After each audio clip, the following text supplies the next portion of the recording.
Hello everybody, I am Charlie Morley, and yes, I am aware I look like Frankie de Jong, and that is thanks to everyone in the United Stand comments telling me this on a continual basis. But in fact, there is one similarity between me and Frankie de Jong, and that is our unbelievable hair. You may have noticed that since I joined the United Stand, my hair has looked even more on point, and that is in fact because Wash and Go have sent me, well, too many bottles of Wash and Go. So before you enjoy this clip, head down into the link in the description, pick yourself up a bottle of Wash and Go today. Stand, Frankie de Jong has publicly snubbed Manchester United and got on the plane, or is getting on the plane, as part of the official Barcelona US tour squad.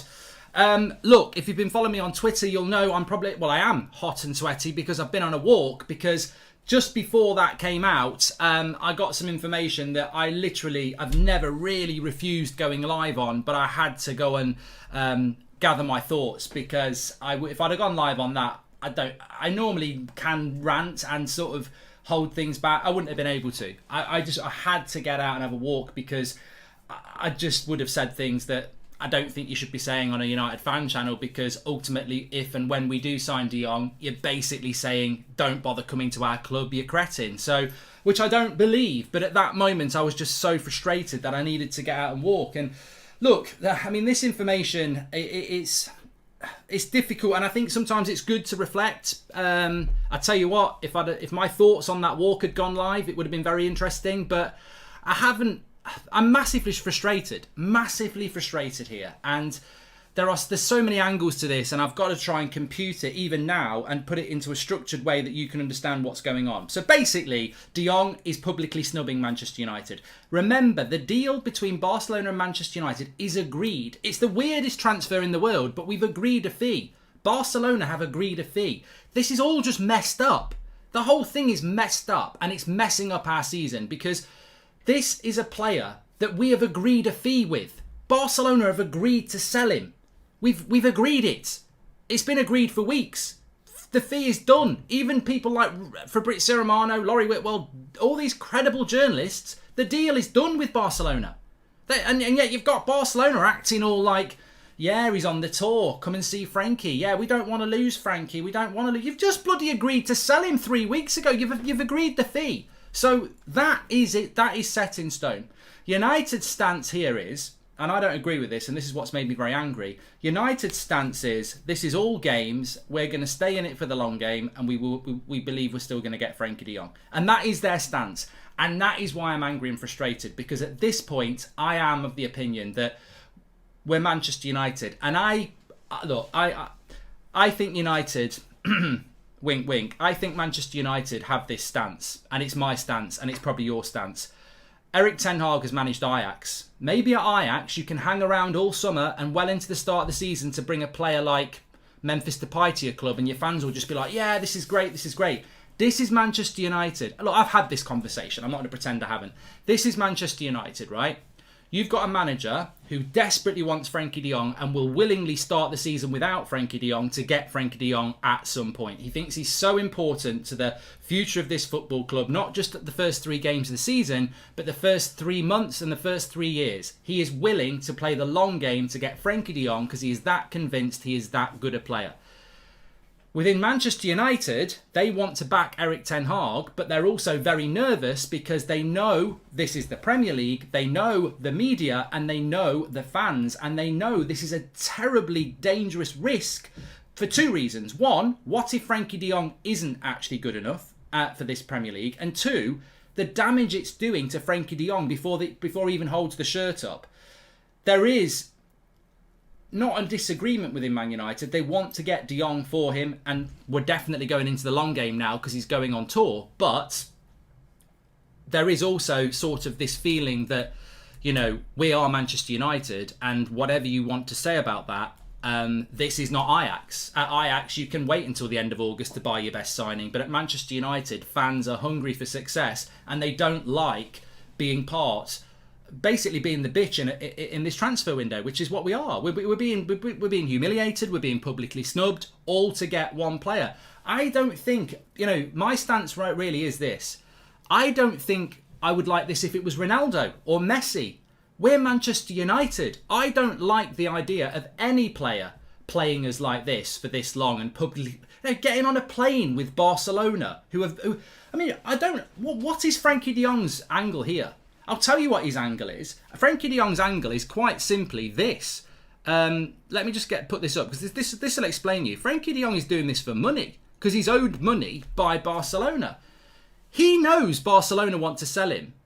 He knows that they've agreed a deal with Manchester United, and basically this is about money that he is owed. So he's getting on a plane, putting a smile on his face, hoping that Barcelona are going to change their mind, when they've publicly humiliated him as well. They don't want you, mate. They want to sell you. So you can tell us that you don't want to come to us, but they don't want you either. They're trying to sell you. It is absolutely ridiculous. The whole deal is just a shambles. And you know what? I had people saying, "Oh, liar, you said we were going to get him." And last time I checked my Twitter bio, it said just a fan. Yeah, that's exactly what I am, just a fan. I'm not the CEO. I'm not the director of football. I've got no say in what we do. I can only tell you what's out there and what I get told. The situation from Manchester United this morning is no change. Still remain 90% that we'll get Frankie de Jong. The anger and frustration is whether we should be still doing this deal, because we're humiliating ourselves. Barcelona are a joke, says Akshay. If they have agreed a fee, they shouldn't have got him on the plane. We can get Neves and Tielemans for his price. It's stupid. Well, I want to explain why he's on the plane, Akshay. United is like an insecure Tinder date who can't take no for an answer and wants to know why they're being rejected, says Zane. Pauline, thank you very much for the super chat. Look, him going on tour with Barca means nothing. Watch him in a United shirt and playing soon. I still think he will. Ray, I still think he will, and I'll explain why in a minute. David, welcome. Thank you very much. He said I would stick it to Barca at this stage, pull out of the deal. Well, that is a play, David, that I think a lot of people would agree with. Barca have been toying with United in the Liga. They've misled one and all, but karma will catch up with them soon, says Himad. When every other team has strengthened before, or at least during the pre-season, by hanging on for this, we're already on the back foot at a critical time, says Reese. Hi Mark, what really frustrates me is Barcelona getting all their deals done, says JBP. We cannot start the season with McFred, says AFG. And can see us starting the season with Lissandro playing CDM, says Neil. And I would give up on this deal. Frankie is world class and all, but it's time to move on. If we pull out, I don't know how Barca's going to register the players, says Adrian.